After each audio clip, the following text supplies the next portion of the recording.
বিকালবেলা ভাবলাম একটু হেঁটে আসি আর ছাগলটাকে একটু ঘাস খাইয়ে নিয়ে আসি। তো এই যে আমাদের দাঁড়ের পাড়ে নিয়ে আসলাম ছাগলটাকে ঘাস খাওয়ানোর জন্য। সে দেখেন ঘাস খাইতে খাইতে কই যেতেছে আমি তারা ধরে রাখতে পারতেছি না। তো যেই জায়গায় ঘাস খাওয়াতে নিয়ে আসছি এটা হচ্ছে আমাদের বাড়ির পিছনে, এটাকে দাঁড়ের পাড় বলা হয়। আর এই যে এই পাশে আছে নদী বা গাং, আমাদের এখানে এটাকে গাংই বলে।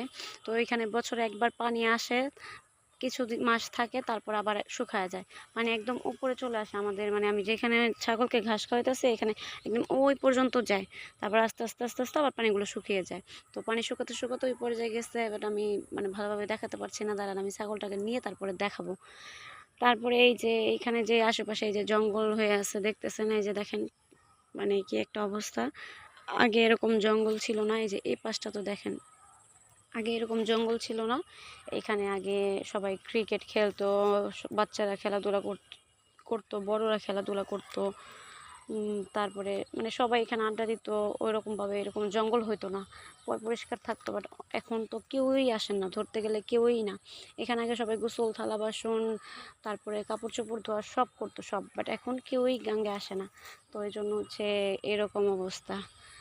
কেউ খেলাধুলা করতে আসে না, কেউ 5 মিনিটের জন্য বসতেও আসে না। তো সবাই সবার মতন থাকে। এখন আগের দিনগুলো নাই, আগের দিনগুলো খুব মিস করি। তো এই জন্য এই একটা অবস্থা হয়েছে আর কি। তারপরে আসো কালুয়া,